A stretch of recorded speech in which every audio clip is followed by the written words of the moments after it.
हमने लास्ट बार इस क्वेश्चन पे छोड़ा था, तो इसमें हमें log an by a1 upon log n का ग्राफ पूछा था।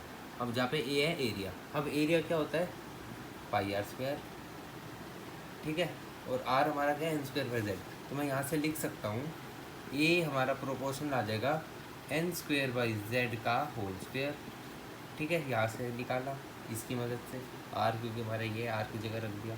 अब हमारा a प्रोपोर्शनल टू n की पावर 4 जेड स्क्वायर।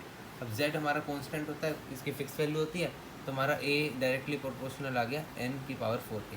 अब हम इस फॉर्म में ले जाएंगे, तो हम लिख देंगे a n अपॉन a1 बराबर n अपॉन n की पावर 4, समझे।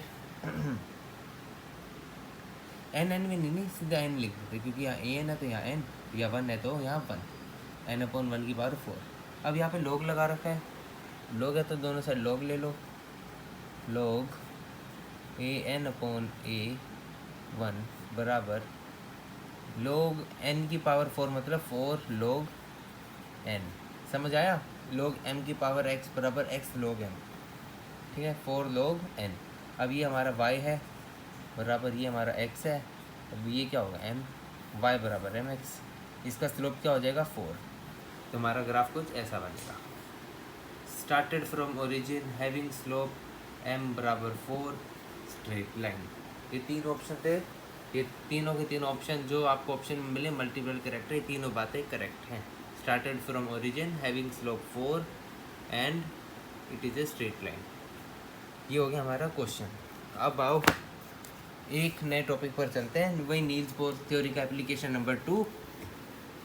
इसमें हम करेंगे कैलकुलेशन ऑफ वेलोसिटी। इलेक्ट्रॉन कितनी स्पीड से क्या कहते हैं रिवॉल्व कर रहा है, ठीक है, कितनी स्पीड से हमारा इलेक्ट्रॉन रिवॉल्व कर रहा है। तो आओ हेडिंग लगाए, calculation of velocity, Niels Bohr theory. Calculation, ये हमारा इलेक्ट्रॉन, ये हमारा न्यूक्लियस, ये इलेक्ट्रॉन ऐसे v वेलोसिटी से दौड़ रहा है। हमें सिंपल सी बात पता है एम वी आर किसके बराबर, n इंटू एच अपॉन 2 पाई के बराबर h है, ठीक है।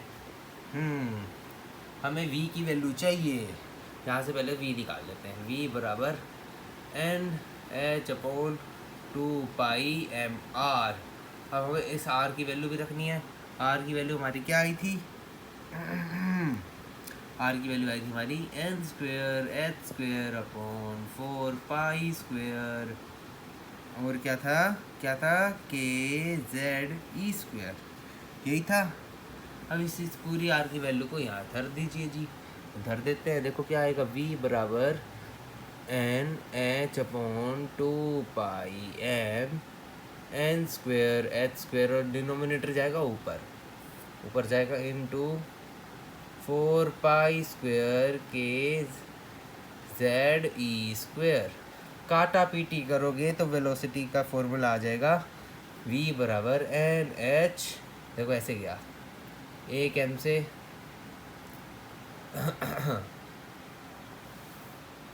यहाँ पे एक m लिखना मैं भूल गया था, ऊपर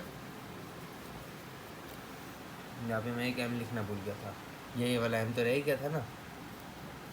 एक सेकेंड, मैंने ना वैल्यू गलत पुट कर दी, उसे आराम से पुट करता हूँ, ठीक है।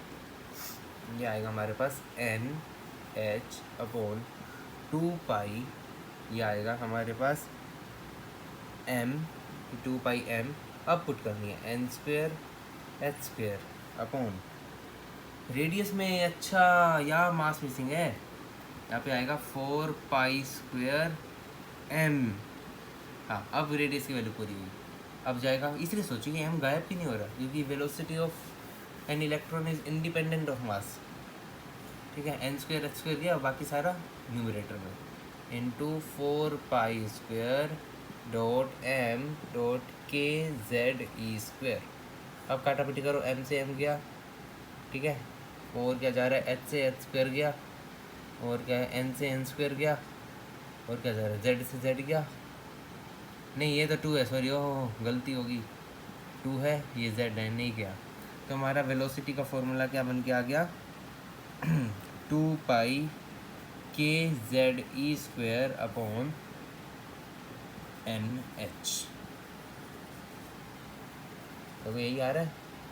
अब आपको दिख रहा है यहाँ पे कोई मास तो है नहीं, 2 पाई के जेड ई एन एच, कोई मास की टर्म ही नहीं है। तो इससे हमें पता चलता है कि जो हमारा वेलोसिटी ऑफ एन इलेक्ट्रॉन है ना,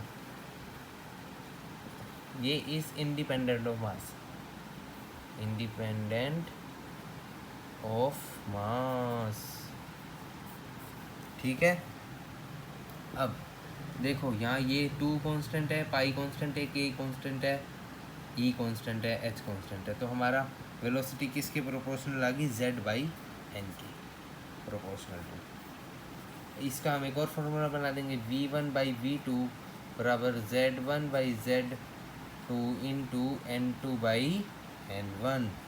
इसे भी याद रखना है, इससे भी हल्के फुल्के सवाल बन जाएंगे। आओ क्वेश्चन करते हैं एक इसी के ऊपर, इसी फॉर्मूला को मिटाते नहीं है, इसी के ऊपर एक क्वेश्चन करेंगे। ठीक है, बिल्कुल आसान है मॉडर्न फिजिक्स, टेंशन बच्चे ऐसी लेते हैं, कुछ है भी इसमें ना, सारी तो पुरानी बातें हैं।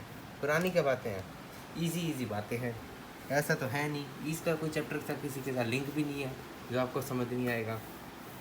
अब क्वेश्चन एक लिखते हैं, velocity of electron in third Bohr orbital of lithium plus ion is V दे रखा है। ठीक है, और पूछा है then calculate velocity of second Bohr orbit of helium ion. वाह जी वाह, v1 की वैल्यू दे रखी है v, n1 है इसका थर्ड बोर ऑर्बिट 3। ठीक है, और लिथियम है तो z की वैल्यू क्या हो जाएगी 3, hydrogen helium lithium third. And v2 की वैल्यू हमें पता नहीं, तो सेकेंड v2 की वैल्यू हमें पता नहीं, इसका कौन सा दे रखा है थर्ड ऑर्बिट, n2 की वैल्यू है 2 एंड z1 है, और z2 की वैल्यू क्या दे रखी है, हीलियम है तो एटॉमिक नंबर 2।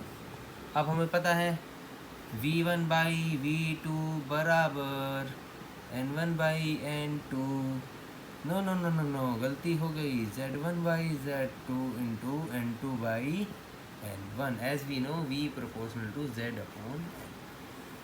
ठीक है, v1 की वैल्यू v, v2 की हमें निकालनी है, n1 की क्या है 3 है बटे 2 है z2 इंटू ये है 2 ये है 3, तो v2 बराबर v, no change in velocity. देखो कितना हल्का फुल्का सवाल आया है, ऐसे छोटे छोटे सवाल कर देने हैं, बिल्कुल इजी चैप्टर है, कोई घबराने की बात नहीं है। आओ नेक्स्ट टॉपिक पर चलते हैं चले नेक्स्ट टॉपिक पर। अब टॉपिक थोड़ा अच्छा आया, ये जेई एडवांस को पसंद है, एडवांस इम्पोर्टेंट, राइटिंग मेरी ऐसी बकवास है। टॉपिक का नाम है हमारा टाइम रिवॉल्यूशन, नहीं टाइम पीरियड ऑफ रेवोल्यूशन। मैं देखो मेरी अंग्रेजी भी बकवास हो गई है, पीरियड ऑफ रेवोल्यूशन। ठीक है, ये टॉपिक, ये देखो जो हमारा इलेक्ट्रॉन है वो हमेशा यूनिफॉर्म सर्कुलर पाथ, मतलब यूनिफॉर्म सर्कुलर मोशन करता है, मतलब इसकी एक्सेलरेशन तो 0 है, और इसका जो एक बार का रेवोल्यूशन का डिस्टेंस है वो कितना है 2πr है, इसका एस डिस्टेंस है जितना ट्रैवल कर रहा है एक रेवोल्यूशन में। एज वी नो एस बराबर यू टी प्लस 1/2a_t²। अब किसी ने ये पूछ लिया ये कहाँ से आए ना, मैं उसे वापस नौवीं में बिठा दूंगा, ये बच्चे को भी पता है ये कहाँ से आती है equation. Second equation of motion है जो बच्चे पढ़ते हैं, एस बराबर U T plus half a_t²। 12वीं में आके इतना तो पता होना चाहिए, नहीं पता तो तुम डूब के मरो, साइंस के लिए मर जाओ डूब के जाके, पानी ला दूंगा। अब हमारा एस क्या है 2πr बराबर वी टी यू टी भाई यू टी प्लस ये तो 0 हो गया क्योंकि एक्सेलरेशन 0 है, 0 तुम्हारा टी क्या आ गया भाई साहब 2πr अपॉन v। ठीक है, एंड एज वी नो हमने पहले पढ़ा है r प्रोपोर्शनल टू, r किसके प्रोपोर्शनल है जल्दी बोलो, n² बाई z के, प्रोपोर्शनल। एंड हमारा v किसके प्रोपोर्शनल है? Proportional to z by n. अभी किया बेवकूफ़ों, अभी किया है, जस्ट अभी किया, ये दोनों चीज़ें अभी जस्ट करी है। इधर टिका दो, तुम्हारा टाइम पीरियड किसके प्रोपोर्शनल आ जाएगा? किसके प्रोपोर्शनल आ जाएगा? r ऊपर है तो n स्क्वेयर बाई z, ये मैं बार बार प्रोपोर्शनल को इक्वल लिख देता हूँ, अपॉन v नीचे है, z अपॉन n। ये क्या हुआ? t प्रोपोर्शनल टू, ये n ऊपर गया तो n क्यूब, अरे यार, t proportional to n cube और z into z, z square. क्या गजब की बात निकाली हमने कि time period of an electron to complete its one revolution is proportional to its zone से ऑर्बिट है उसकी पावर 3 बटे में जोन से उसका एटॉमिक नंबर है उसका स्क्वायर। ये हमने टाइम रेवोल्यूशन का एक बहुत महत्वपूर्ण रिलेशन निकाला। इससे हम इसे ऐसे लिख सकते हैं, T1 अपॉन T2 बराबर N1 अपॉन N2 का cube into Z2 upon Z1 का स्क्वायर। आई बात समझ में? ये तो बच्चों को भी आ जाएगा, ये तो मैं किसी छोटे बच्चे को पढ़ाऊँ वो भी समझ में आ जाएगा, इतना आसान लेसन है ये। अब आपसे एक पुरानी बात करते हैं 11वीं कक्षा की। भाई 11वीं, ये तो हमारी बर्बाद है। क्यों बर्बाद है? बेवकूफ़ों, पढ़े क्यों नहीं? केपलर्स लॉ पढ़ा होगा ग्रेविटेशन में, केपलर्स लॉ, ये क्या है? ये सुना है या सुना है? Kepler law. अब एक इम्पोर्टेंट बात, क्या बात है? When electron revolving around nucleus, जब इलेक्ट्रॉन न्यूक्लियस के अराउंड रिवॉल्व कर रहा है वो हमेशा केपलर्स लॉ को फॉलो करेगा। इसकी डीप डेरिवेशन में नहीं जाएंगे, कुछ नहीं रखा, इस बात को बस याद रखना। आगे इसका थोड़ा सा और विस्तार होगा जब हमारा लेसन अभी इनिशियल फेज में, तो इस पर ज़्यादा चर्चा नहीं कर सकते हम। केपलर्स लॉ क्या कहता है पता होगा? t की पावर स्क्वायर प्रोपोर्शनल टू, अरे यार प्रोपोर्शनल के साथ तो दुश्मनी होगी मेरी, रेडियस का क्यूब। इससे हम निकाल सकते हैं t प्रोपोर्शनल टू r की पावर 3/2। ठीक है।